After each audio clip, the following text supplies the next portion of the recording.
Test 1, 2, 3, 4, 5. Today is November 20th, 1978.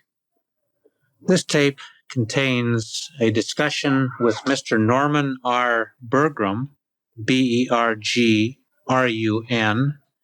of Los Altos Hills, California, who is an author of a recent book on UFOs. Other people present tonight will include Peter Sturrock of Stanford, Martin Walt of Lockheed, and myself. The interview is scheduled for 8 o'clock p.m. in Mr. Bergrun's I certainly would not. I feel naked without a tape recorder. In case Dick's wasn't working, I have one. I can get a copyright on mine. It'll be available in Tower Records.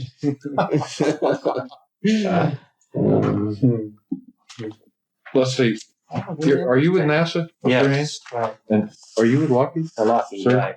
Okay. Please go down with C. Oh. Okay. Academy Press. I'm familiar with that. Are we, or may I ask, are you gentlemen here, on behalf of your respective companies or universities? As individuals. Just This is just strictly a personal show. Okay. This is a hobby on my part, at least. Okay. Continuing interest out of curiosity alone. Yeah. Okay. It's a fascinating hobby, I might say. Yeah, correct. So, Professor Sturrock, you said you read Peter. Norm's book? Peter. Yes. Yeah. So what do you think? Well, Have you? No, I haven't read it. No, I haven't either. Oh, okay. It doesn't take very long. yes, well, I would like very much to learn more about the photographs. I'm wondering if you have any more, if we can see them. Sure. And the other question is whether there are any witnesses to the events other than yourself and your wife. Yeah. On the ones reported in the book, my wife did see the thing, and my daughter also saw a light. It was there. I had Claire write up a description of what she saw afterwards. My daughter was too young to do much other than to see that she saw a shimmering sort of light there. So there were three of us. That was the event seen from Los Altos Hills from here? No, that was the report here, which was seen from Pahara Dunes. We were, You haven't seen it? No, I come to it last month at a meeting with Peters. What place are we talking about now? Could you? well, it's not the Here's okay. It's we're talking about plate 1, 2, and 3. Plate 1, 2, and 3 are the original evidence. Are they the Pajaro Dunes? Yeah, that's the Pahara Dunes. Now, see what I did essentially, and in this sense, I didn't write this thing too well. I didn't have a good editorial committee. This going on, but I made the assumption that if this thing was around when I photographed this, then certainly there ought to be other evidences, in about that time frame. So I was particularly alert. At least I thought I was, and I was out shooting my camera quite a bit. I will admit that plate 4 and 5, there's some doubt in my mind, 6 and 7, might not actually be the vehicle, although that gives you a pretty good idea of stuff that seemed to come. And it has certainly a lot of the aspects about it that the original vehicle did when I saw it through the binoculars.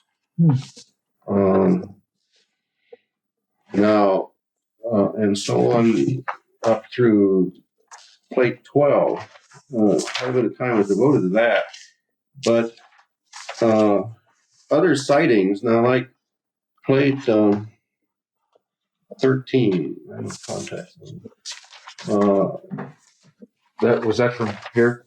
Yeah, that was from here. I had seen from La Cresta up here on the hill. Just a powerful shimmering light. Well, it was bigger than Venus, and I couldn't negate that it was Venus. I'd go down to the library and find where Venus was located and all this kind of stuff. And anyway, that's how I shot these pictures. And I got like on plate 16, 15 it is, I got that double loop showing, that arc loop. And on 14, there's an arc from one end to the other, and you see the sonar showing. Now, that fits the... See, are these enlargements? I haven't read the book. Yeah, it's enlargement. Now, what I did to go into that, I have a 2 1/4 by 3 1/4 press camera. Mm-hmm. And so the image on there is fairly small, even on that large negative. Mm-hmm. And I have a microscope. It's a 2-channel, 2 eyepieces. Gives you depth, stereoscopic type. And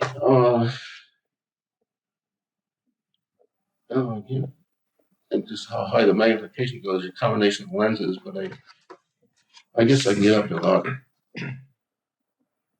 let's see, about 60 times. I have to check what the X's are on there, but it's fairly substantial, and that's how I got these.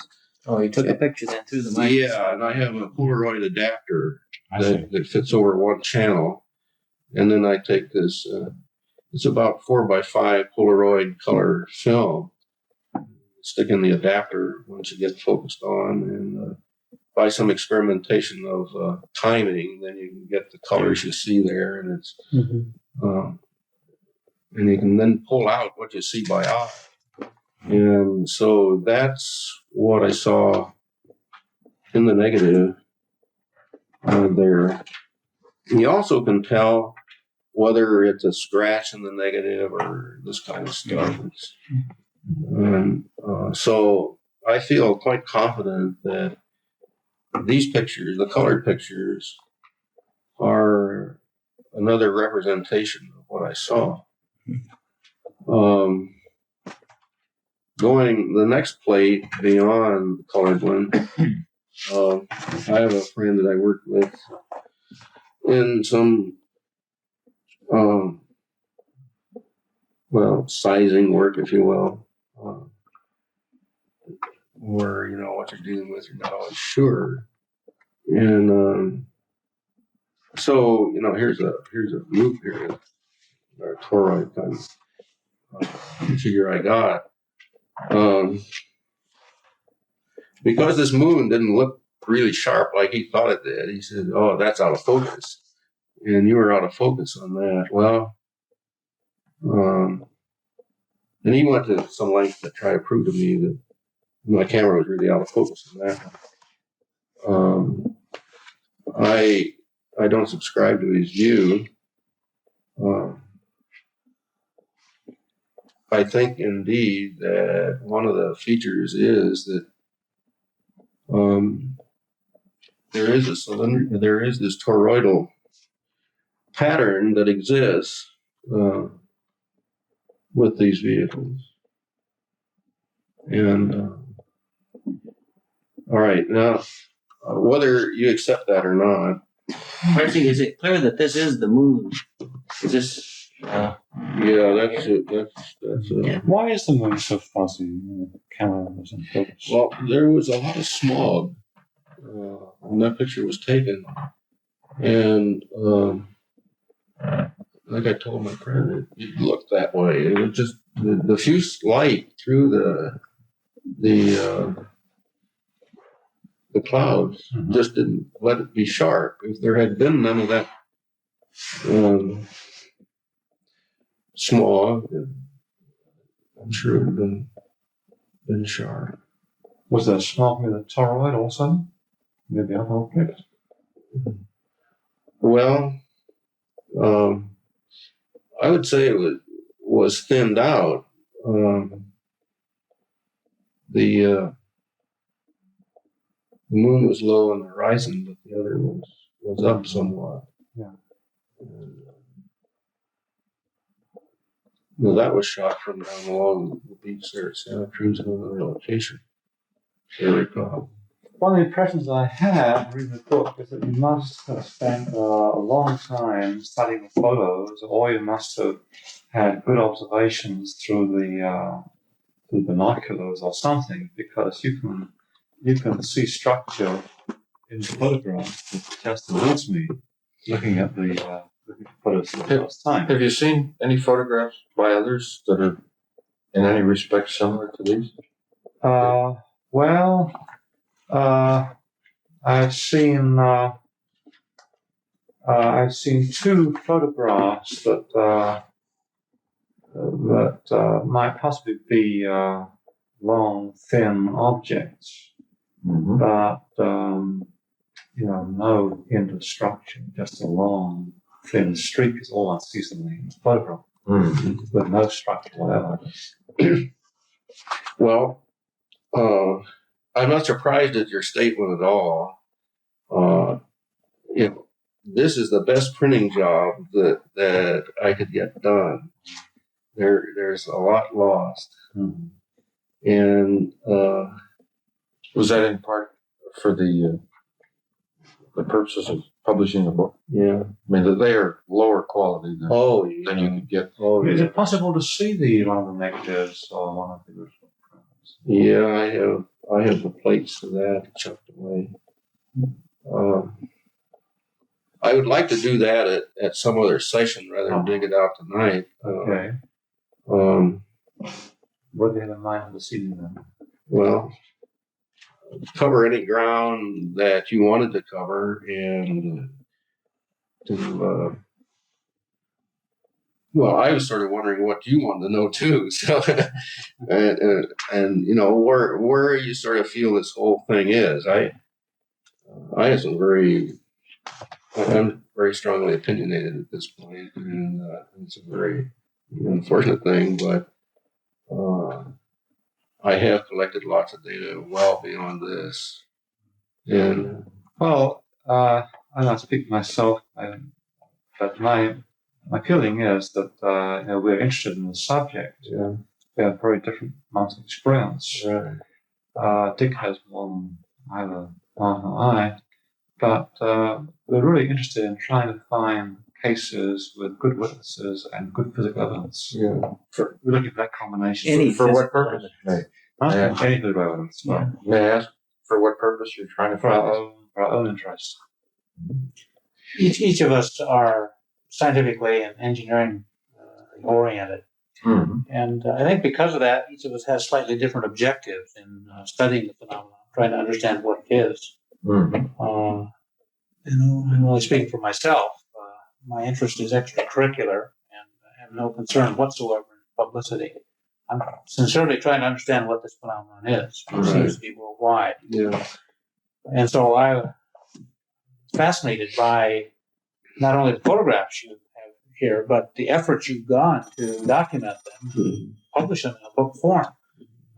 I'd be interested to know what steps you may have taken to distribute this for comment or review or, analysis. Okay. There were 26 copies. Reason? I don't know just exactly how much it cost, but 26 was all I could afford. And I think each book, it's worth, I paid about $50 a piece, something like that. Or a little more.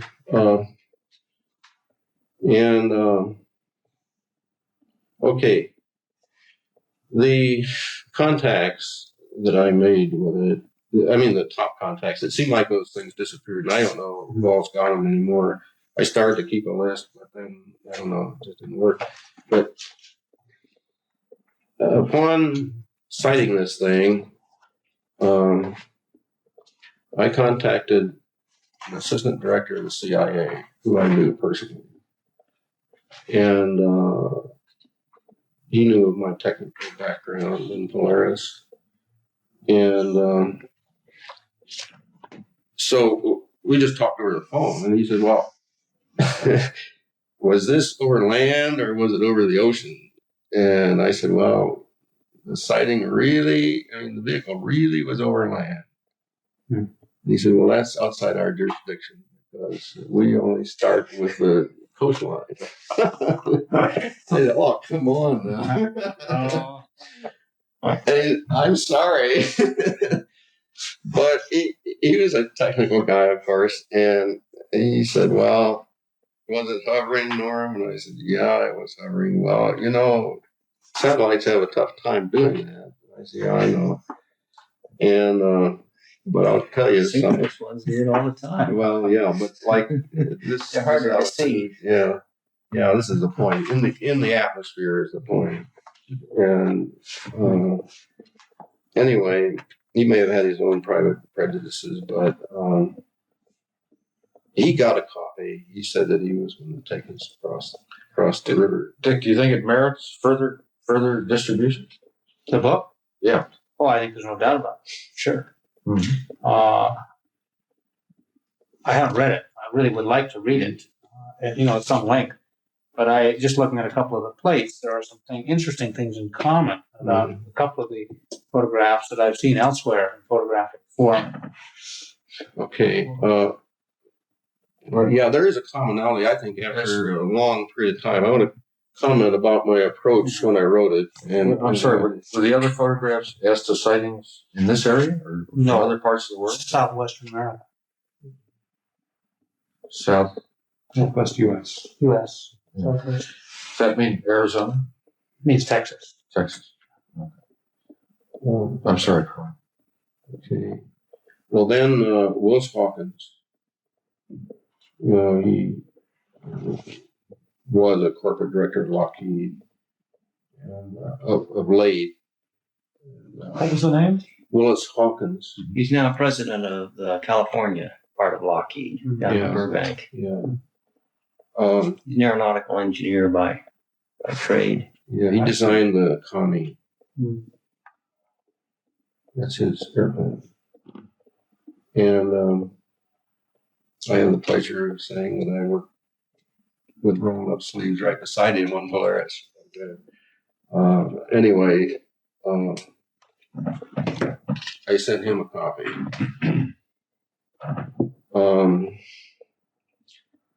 The congressman at that time was Charles Gutzler, who I knew very well, and who was a company. Well, he was the second in command on the Defense Committee. I forget just appropriate words for it, but anyway, in the National Defense Armed Forces Services Committee. I guess that's what it was. And he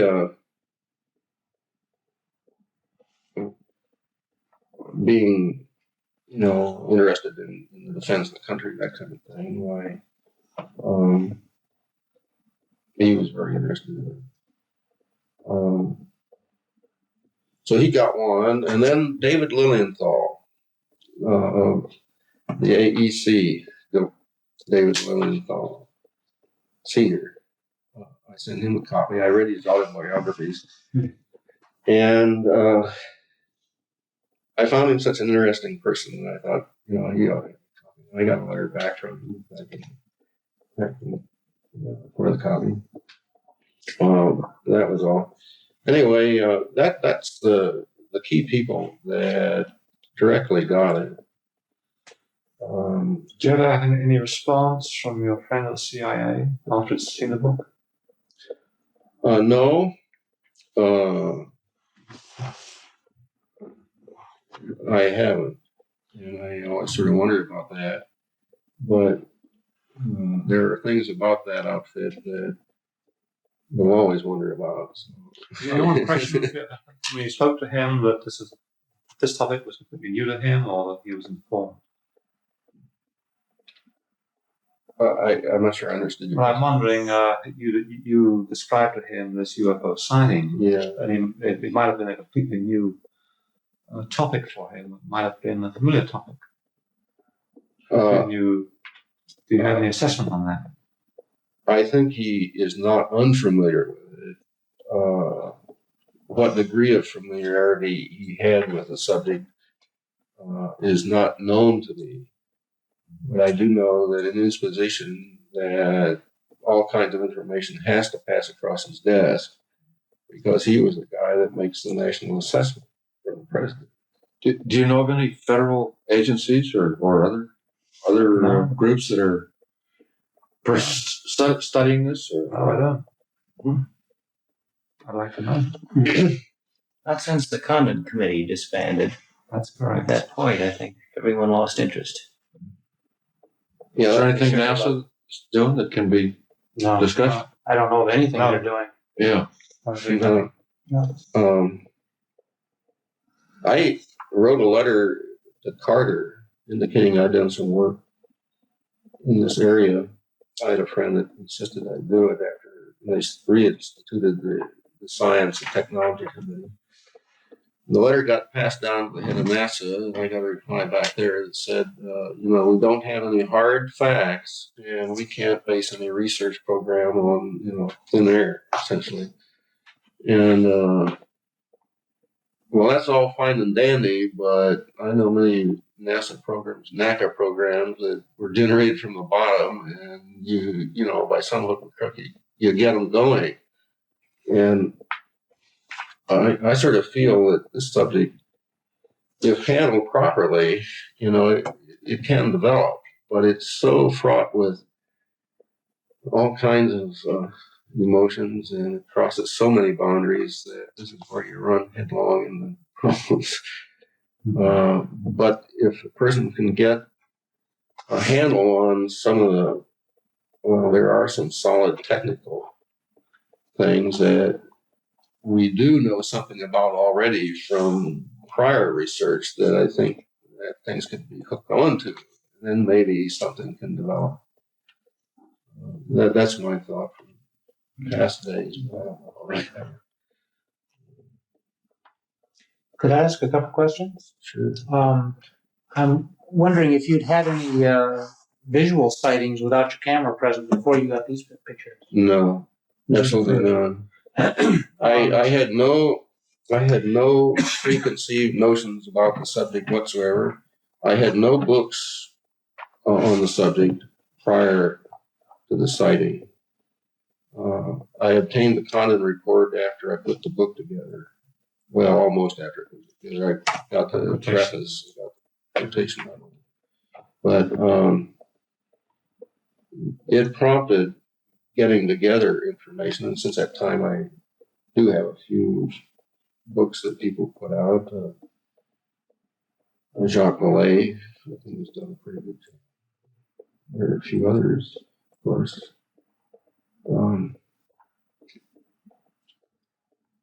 But anyway, I think the subject, when I was with colleagues, came up once at lunch, and we said, "Do you believe in UFOs?" We all said, "No, no." And but this came as one hell of a shock. What do you think these original stimuli really are? Well, when I saw that, there was no question in my mind of what that was a vehicle. The fuselage looked like stainless steel, very bright stainless steel, polished stainless steel. The end of it was aerodynamically shaped. Are you referring to plate 13? Is that the one? That's the one I'm understanding. These are the original ones right here, and they're actually, this is in reverse. It was seen just the other way around. 90 degrees? No, it's as though you saw it looking through this way. Okay. Yeah, it's a mirror image. Mirror image of plate one. Yeah. And so this thing goes back here. And then there was a lot of fire coming off from underneath. There's sort of like a mustache under there. And then what looked like an ordinary rocket jet out the nose, out the rear. And then these, since called just simple wings, jets of plasma that came out like wings. And then the most notable feature was a fused discharge above. And that was awesome. That was absolutely awesome. But how large would this have been in the sky? Thumbs width at arm's length? Well, compared to the moon. Size of the moon? Well, I have 8 power binoculars. They are, and when I looked through those, it pretty well filled up the moon. They fill the field of view? pretty well filled. Oh, that's Eight good. What? That depends by on 40. the size of it. Do you have the binoculars here? Yeah. Interesting to see them. 8 by 40s, huh? Pretty good size. Yeah. Yeah. Are they? 8 by 40 wide angle. It says 446 feet at 1,000 yards. Coated optics. Catamar. And the right eye is focusable between, what is this, +4 and -4 diopters. And there's a center focus for both.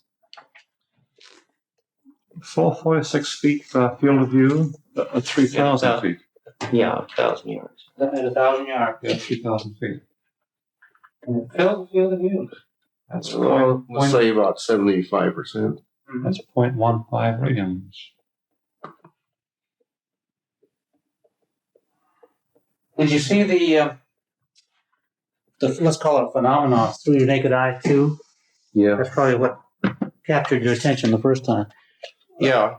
The sequence of thought that I went through was as follows. I was laying on the beach at the Harbin, looking north along the beach. And in the past, there had been large Navy helicopters traverse that coast. And we'd been down there a week, and this was the next to last day. And this was just past noon in September, and the sun was back over this way with respect to where I was looking northward. And I saw this shimmering light on the, up about 20 degrees. The sun was behind you? It's over this way.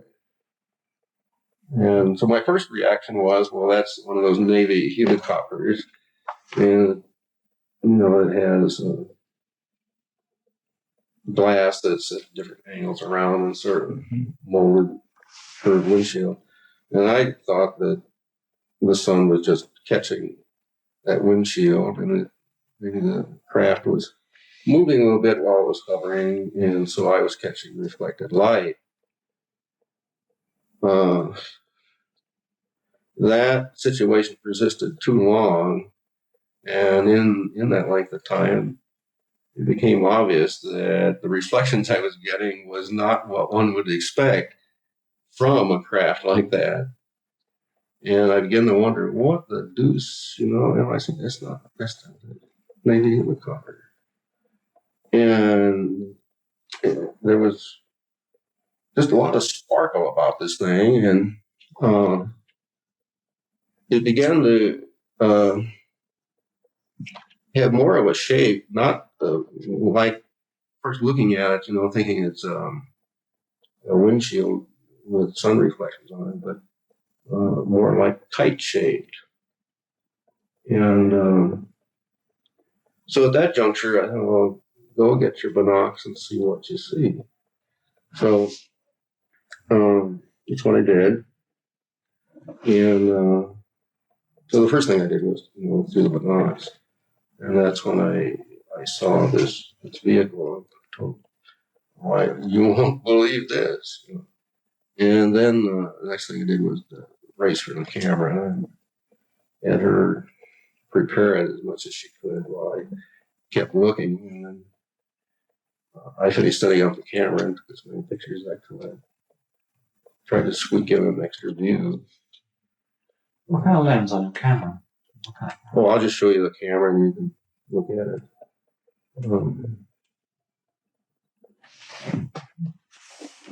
Importance of the optical characteristics of the binoculars to your, to your appraisal. Well, I'm kind of into optics myself, so I'm going to have an interest in how our eyesight is aided and, in fact, distorted in some cases under looking through viewing systems like this that have coatings and mirrors and lenses and what have you. And I just like to, as much as possible, have a look at what was actually used in the situation. Yeah. Do you do this frequently? In other words, when you learn of somebody, It's rather standard technique. Yeah. you seek them out and Mm-hmm. try to find out what do you do with the information that you acquire? Just keep it in a notebook or? Well, it depends on the nature of the information. If it looks like it's scientifically valuable information, a number of things can happen. It can be analyzed by the individual, but more often it is written up in report form and then sent to one of a number of, or more than one of a number of UFO organizations in the country, so that other people can have access to the data. In fact, make some sense out of it from their own points of view, whatever their background.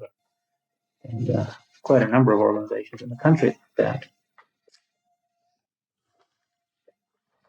You asked to see it first.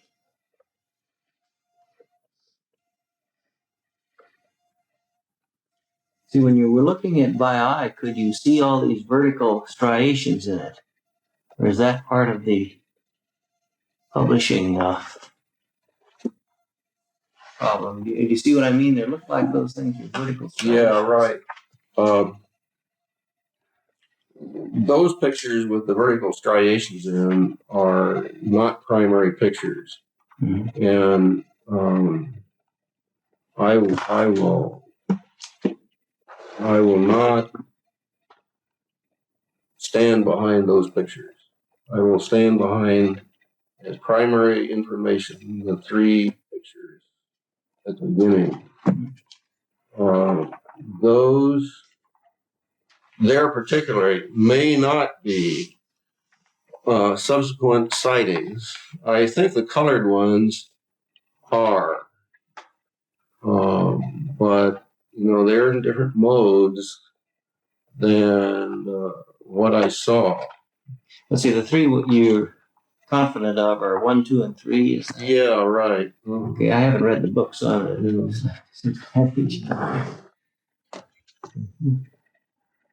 Now, about the vertical striations, those pictures gave pretty much the image of other diffuse stuff at the base, at the lower edge. And in other words, I did not see a pure cylinder all the way back. I saw the top line, the lower line, I saw the tail end. I definitely saw an aerodynamically shaped tail cone, if you will, as you call the mustache end, the front end, and a similar curved end at the other end. See, the image, I reckon would be about 1/2 an inch on your Film frame? on your 3 1/4 by 2 1/4. Is that about right? Well, I reckon that the field of view is 8.5 degrees. He's way ahead of me, but if it was that big, you wouldn't have needed a microscope. Well, that's what I'm checking No, out. I think it's smaller than that. Well, I think, But then I'm puzzled that it filled the field of view because the field of view is 8.5 degrees, and the field of view of this is 45 degrees. I always will go back to the picture. Hey, consider, I just make an estimate of. I know it was large in there. It was not something you had to strain your eye to see. The general detail was quite clear. I tried to capture it best by trying to reconstruct the picture, which you see as the preface. And that's why I don't know if it's sort of faded, but it's this picture in here. Yes. And my drawing shows more of what I saw by eye than what the film showed me. Yeah. And so, Could you tell us more about your conception as you drew it in the frontispiece? that was drawn, within 12 hours after I saw it. So what is... How did you draw that? Explain. Just from mental imagery. Did you do it in the colors that are shown here? Yeah. All right. And the thing about it was I tried to remember how skinny it was. And one of the dominant things was sort of skinny fuselage. And the other part of it looked, pretty much like that. That's not too bad. Is this the object here, the long, thin, solid structure, and then these other trailers were like streamers coming off of it? The silvery thing is the fuselage. I the see. object. Yeah, Which do you call the front end? This end? I'll call that the front end since it had that mustache there. It seems. And what is this? Well, that's what I call a plasma wing. That's what I call a wing. Was it that Frontispiece. color as best you can remember? It's just Drawn a orange. thick, yellow, orange. Yeah, just Very awesome. descriptive time to use. Just a sickening. Not, I don't know. not cute green, but thick yellow. Cute green, really getting close to. Yeah, sickening yellow. I couldn't quite capture the sickness look of that yellow. But that was straight and steady. Well, when What do you you call say the wing? steady, it's straight. You can tell it's moving. I see. You definitely can tell it's moving. With respect to with the object or with respect to it? Well, with respect to the stationary. Was it like this, or was it like this? No. This is a fuselage. Mm-hmm. You could see That's half the wing. half the wing. That flow was occurring out this way.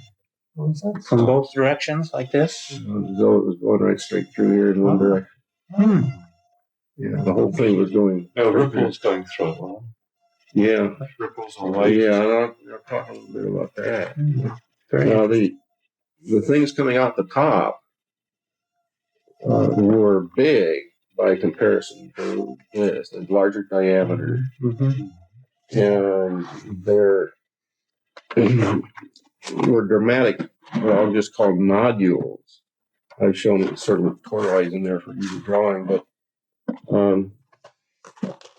the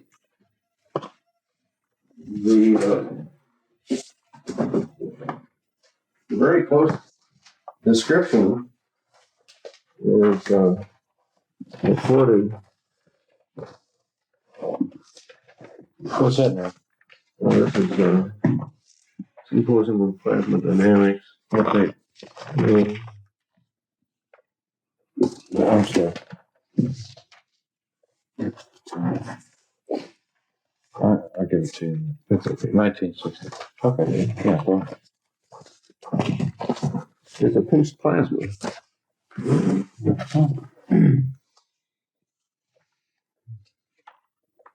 Just from there. What is that, Peter? This is Francis H. Clauser. Oh. Fluid hands. It was just highly pinched and using the terms in there. And those nodules were just dramatic. You're referring to these streams. Yeah. Now, the way it's drawn, I had the impression of 3 pairs of beams or streams. Is that what you meant to draw? Or is this a circular tube? See what I mean? Each of these, there appear to be 3 pairs of Yeah. streams of some kind. Okay. Impression? There were more than one pair.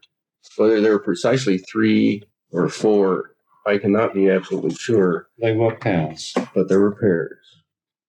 And was the color of them about the same as this Yeah. phenomenon here? Right. Yeah. And because the upper ones there were so large, I'll tell you, if you ever saw a big river of massive discharge of electricity, that's the kind of thing you're talking about. If you've ever seen an arc, pulled when you throw 23,000 volts online or something like that, but just see this umpteen times as large in diameter. That's the kind of thing.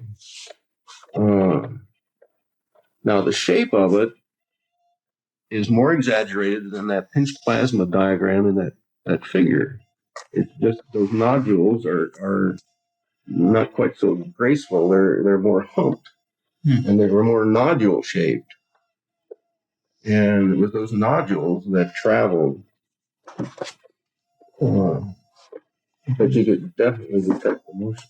Did they travel along some sort of colored line, or are you just indicating the movement of all of them through those points? I was just trying to indicate that they were there. That's just like a photograph and just catch them in one position. Kind of like an after image or something like that. Yeah. How long did it take him to run the length of the lines there?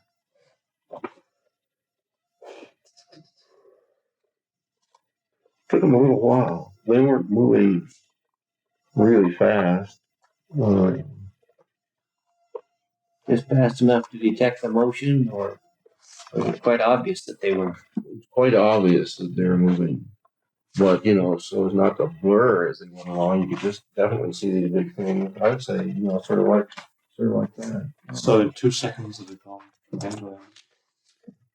Taking them longer than 2 seconds to go from end to end. Have you, in your work, have you ever seen anything reported? Have you ever heard of anything reported like this in the past? No, I haven't either. Not as far as you know. Very interesting. You drew the ends of the Yeah, no, I haven't. Yeah. diagonal orange line in the front of Not as space at involved an in this angle. as these people are. So Is that for some reason? Is that what you remember seeing? And those jets were perpendicular to the fuselage.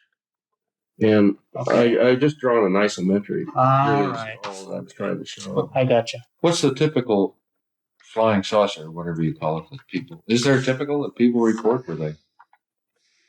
Well, if I'd known I was going to be asked that, I'd bring a couple papers along. The people use the word disc and discoid and oval about 60% of the time. Now, what they mean by those words, it's anybody's Especially guess. when they see objects by day. Yes, right. But the majority of sightings of shape names are symmetrical, and a very small proportion are asymmetrical, and that's clearly asymmetrical. Mm-hmm. And of course, to me, that's one of the most interesting categories. But, Now, another feature that I didn't draw on there, but which did exist, is that there was a connecting jet from this tip up into here, and this end always stayed in contact, and this jet rotated across like this, and then it terminated, and another would start and go sweeping across here. So there was a jet that would just sweep across there. and where did it attach up here? Somewhere up at the top? Yeah, right up there at the tangential plane somewhere. How long did it take to do that? about the same time as it took for the nodule to move from the fuselage out to the pier. So kind of like it pivoted about this point and swept between here and Yeah, here. it swept. It's like a pendulum. Mm-hmm. See, did you check whether there'd been any launchings from Vandenberg or anything like that on September 6, 1971? As far as I'm concerned, there was no need to check. You probably have the resources to. Yeah, if you follow want to that. check, please be my guest. There's no doubt. But, That could be found out very easily. Yeah. go- please do. But With the power of NASA and Lockheed and Yeah. Stanford University. Well, They couldn't TRW figure it space out. log would probably tell us that. Sure.